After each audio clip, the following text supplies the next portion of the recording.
If you're tired of the standard business and marketing fundamentals, frameworks, and funnels, you need a little mischief.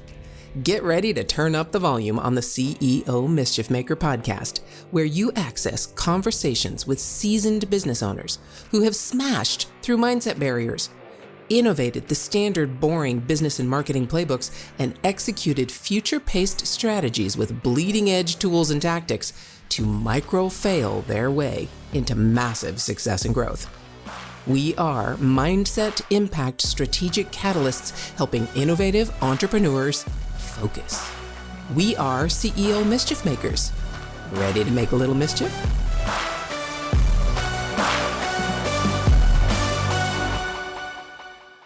Hey, CEO Mischief Makers, welcome back to the conversation. It's really, I keep saying it's my favorite day because I love the details, but really every single one of these conversations, they all light me up. It is so, I have such an amazing privilege of talking to people like my guest today, Kathryn King, and trying to draw out some of the pieces that we can use to grow our businesses, grow our lives, become better humans, all those things. And today we get to dive into the details of how to use video to tell stories. So if you haven't listened to Monday and Wednesday's episodes, you got to go back and listen to that because it's going to feed what it is we're going to talk about today. So first off, welcome back, Kathryn. How you doing? Great. I'm good. This has been fun. You ready to dive into this and help us with some video ideas? Yeah. So you talked last time, we ended the last episode with really talking about the difference with videos and some of the details that you were starting to give us with vertical video versus horizontal video, and the fact that really we all have at our disposal everything we need to be able to tell stories with video and expand our personal brands and basically reach out to the people that we can serve. And you started with strategy. So let's start with that. Let's take a personal brand and whether it's someone you know or just a general coach or anything like that. If you have someone who's trying to get their story across in video, when you say strategy, what does that look like? What do they need to start with? And what do they need to create before they actually start the video? Yeah. So strategy, really what that looks like is like, all right, what are your goals? And then taking those goals and breaking them down into a strategy or a process that is, actionable, right? So we go in, we look at all their TikToks, their Instagram, wherever they are or are not, and their particular audience, and like I said, their goals and other acronyms that I probably don't want to reference right now. And then, and just like really dive deep into like, okay, if you want to grow in the next 90 days, here's what you need to do. Here's how we're going to break this down on the day, on the week for this platform. And we'll give you basically a Bible that says, here's what you're going to do for the next 30, 60, 90 days. Let's go do it. And that's really what the strategy is all about. And that comes down to also, it helps out, we give them advice on their processes. Like, here's how you can maximize your time in front of the camera. Here's some best practices and all that stuff. So what I hear you saying is, let's say if you're going to talk to a coach who wants to, this particular coach is maybe a business coach helping other coaches with their, Facebook ad strategy or their Facebook lead strategy, let's say. So that's one of the things in this coach's process. I'm thinking of a client of mine. That's why I'm thinking this. And so this person needs to have a presence on Instagram and Facebook specifically, and probably is thinking about TikTok. And so when you talk strategy, do you get as detailed as like their content calendar and the rollout of, or the process of dissemination of information? So they're going to start with point A that leads to point B that leads to point C, and they're going to do that over a period of say 90 days. Is that as detailed as you're talking about? Yeah, pretty much. Yeah. So, in this case, if they want to grow on Instagram and Facebook, I would suggest doing something like, we try to balance out expectations as well, because it is organic. It is, it is a little bit of trial and error. It's not like paid advertising where you can pay to be in front of eyeballs. You really have to do things that get the algorithm to work and experiment, right? But at the same time, frequency helps. So we say like, look, let's start by, the first 2 weeks, let's post twice a day, see how it goes. And then after that, we can either pull it back or double down on what's working and not working, that sort of thing. And every seventh, eighth, ninth post is action, like actually sign up for my newsletter here. Don't make everything about don't always try to give Yeah. more than you get. You know what I mean? That's really another one as well. So yes, there would be that sort of strategy as well. So let's make 7 reels about, you know, growing. I don't know, grow just Yeah. value-based reels, right? And then the 8th reel will make the ask. Yeah. So for this particular client, it could be, let's say, her process in outreach, going into, let's say, a Facebook group and answering questions. And so she could do Mhm, a reel on, okay, it, what you want to do when you go into a Facebook group, you don't want to just sell yourself. Everybody's going to mhm, think that's sleazy and slimy. So don't do that. mhm, What you want to mhm, do is give value. So do a search for posts in your particular category. For me, it would be, let's say I'll do a search on chatbots and see mhm, if anybody's asking questions about chatbots and then go answer them. This is exactly how I started my agency 5 years ago, almost 6 years ago. mhm, Exactly. I just went into Facebook groups and searched for anyone asking questions about chatbots, ManyChat, or marketing. And I answered those questions. And really, the people who became clients of mine were not the people who asked the questions. They were the people listening in the background that mhm. went, oh, she knows the answer and I have this particular need. I'm going to contact her. It's never the person who actually asks the question. It's always the people on the outskirts listening to the conversation. So in that sense, I would do a reel saying, all right, here's one of the ways that you can find clients. It's quick, it's easy, and it's value-based. Go into Facebook Mhm. groups, do a search for what you do, and answer questions and provide value. It's counterintuitive. You're thinking to yourself, how's that going to get me business when I'm not asking for business? Well, guess what? The majority of the time when you actually get a client, it's when you're not looking for a client. Yeah, So exactly. that would be that process. I would Mhm. do a series of reels about around that topic of finding clients organically without asking. Right? Exactly.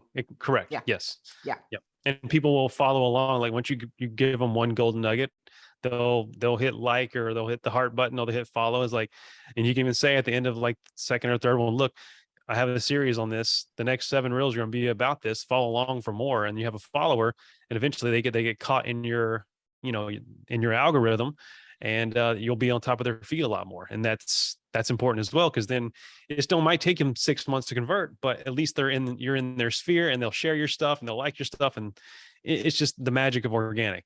So that's Yeah. that's really the strategy. I mean, organic is more of a long game, and so we got to think long term. Yeah. And then I can come on the back end of that and say, all right, now if you're on Instagram and you've got people DMing you or sharing your stories or commenting on your posts, you can add a chatbot to that and have an automated Exactly. response that will Hmm. continue to keep that conversation going, keep that person in your world, and Yeah, also impact your algorithm because you're continuing to share back and forth. So tell me a little bit more exactly. about the algorithm. How does how so you said a couple of things, the likes, the shares, engagement, we call it, right? How Mhm. can I look at, let's say, an Instagram or a TikTok, and look at my stats or look at my engagement level, um, and make Mhm. any determinations about that in relation to the videos that I might create? Yeah, so it really comes down, at least for as far as I can tell right now, this changes quite often. Yes. And Yes. I'm not an engineer. I'm just coming from experience of how I see things. It really Yeah. comes down to, just like YouTube, watch time, is a big thing. If people are actually hanging out, if you hook them in and they're watching for more than a few 4 or 5 seconds, you got them hooked in, and even if they never hit like or share, you've got they're watching. Yeah. And if you make it worthwhile towards the end, then they'll probably hit like or share. But the most important thing is really to get them to stop the scroll and watch your video, maybe even watch it several times. That it really comes down to that watch time and the time on screen, because it's really uh, things like TikTok and Instagram, they just want you to be on the platform longer to sell you ads. And then the longer you're on the platform, the less bored you are on the platform, the more you'll stick around. So we want to make things that are not boring so people will stick around for the friendly, lovely algorithm that sucks us in. So And that's so tough, because I just the other Mhm. day I've done a few things on TikTok here and there and put a few. I love looking at the filters and adding the little, all the little icons you can add, or the little gifs that you can add to the videos. It's so fun to put something like that together. I could spend hours doing that, but I Mhm. specifically stop myself because Yeah. otherwise, I mean, what the heck else am I going to do? So, Mhm. but anyway, I was looking at my TikTok, and there were a couple of videos that stood out when I looked at them. They show the number of people who watched, right? Mhm. Some videos I had on there, like maybe 49 people watched. There were a couple of videos from anywhere from 1,500 people to like 6,500 people watched these videos. I'm like, Mhm. what the heck is it Yeah. about that particular video that made 6,500 people watch it? Mhm. How can I break that down? How can I not just hit and miss? Or is it just a hit and miss, and whatever was in that video, do it again? Yeah, a little bit, to be honest with you. Yeah, there are some specific, formulas or templates, whatever you call it, that work with a particular style. When it comes to coaches and things like that, there is this sort of, I don't even want to call it genre, but style of people just being in front of the camera. And it's like the Alex Hermosi's or Gary V's. They're just in front of the camera and they're spouting off some wisdom. You know what I mean? Like Yeah. for Yeah. 15 to 45 seconds. And Yeah. those guys are highly engaging. They produce a lot of quality and quantity. So not only is it quality, it hits on sort of the big three, is what I call, what's say like, what is it? Money, sex, and health. You know what I mean? Like they Yes. hit on those Yes. things that resonate with a Yep. lot of people. They do it in a Yep. way that's interesting and to the point, and also uh, people see them as something they want to be. They're successful, so they have a lot of going on for them. But for the regular Joes and Jans and whoever else like us, there are some ways you can do it. That really gets into sort of structure. Like you want to hook people in, and you can usually do that through a question in the form of a problem, something interesting. You can visually hook people. I know you mentioned the day you had something that was more visual, and I've had more visual videos. And sometimes those hook people in faster than me just asking a question, because Yeah. people are visual. If you show an interesting thing, people will stick around and watch it. Yeah. Um, so there are ways to hook people in that are not just, hey, I have a problem and a question, or here's 3 tips to yada yada. I mean, those work too, but there are more than one ways to do that. And then you go into like solving, right? So for a coach, would be like hook, start with a question or a problem, and then go into solution, and then a call to action. That's a basic 3-step framework for telling a story, doing a video on these platforms in a short amount of time. Yeah. And you can even link them together. So I mean, do they have to Mhm. be really um whole? What I mean by whole is, like you just mentioned, hook, question, solution, and call to action. Mhm. Does that Mhm. have to be complete, or can you start with one and then say part two is coming with the solution or whatever? Is there a steadfast rule in any of those things? Yes and no. So yes, I would have, no matter what, and I'm guilty of this too, and I'm just not saying you still can't do it, but TikTok especially, they love one part. Like they like, if it's a two-parter, make sure each part at least has some resolution. Don't leave me hanging. Be like, Got it. if you want to know more about this, I'm going to explain another part of it in my next video. Follow Yeah. along. Say Yeah. something like that, but still resolve the thought. Mhm. Don't stop mid sentence, and don't be like, if you want to know the answer to this, follow along. People are gonna be like, nope. They're gonna keep going. They're not gonna want to. Nobody wants to click over to your profile and look for that video. Yeah. especially on TikTok. Yeah. So, and another thing is too, that I've learned in my own experience is like, if you reference like, hey, check out more of this video on my YouTube channel, people are not going to want to click off to another platform. You can still try it out. I'm not saying you can't do it, and still it's an experiment, right? But most of the time people, they want to stay on that platform. So give them a resolution, give them a reason to like, to follow within that one video. That's what I'm that's what you should do. Yeah. Yeah.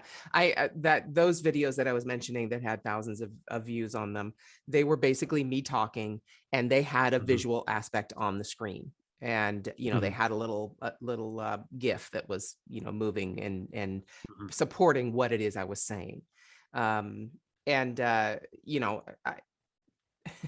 it there's no rhyme or reason until you have like maybe you don't have to become an Alex Hermosi or a Gary Vee to get to that point, but you do have to have volume. As far as mhm, understand, the more videos you have, the more you can find a pattern of what is mhm, working and what isn't. And that's where your strategy comes in. As far as I can understand what you say, you have a strategy, you start mhm, performing, you start putting videos out based on that strategy. And then you look at the volume of videos you have and see the similarities between the ones that actually do get more engagement than the ones who don't. And then you double down on the ones that get more engagement, the style that you were, the things you were talking about, the way you structured the video, the resolution, whatever that was. And then you do more of that. Is that what I hear you saying? yeah, pretty much. Yeah, double down on it. I mean, even if obviously, don't start talking about something you wouldn't want to talk about, because if it gets Yeah. hooked Yeah.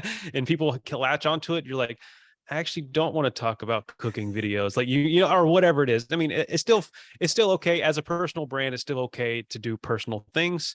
I think Right. that as far as the funnel goes, that's for people who already know and like you.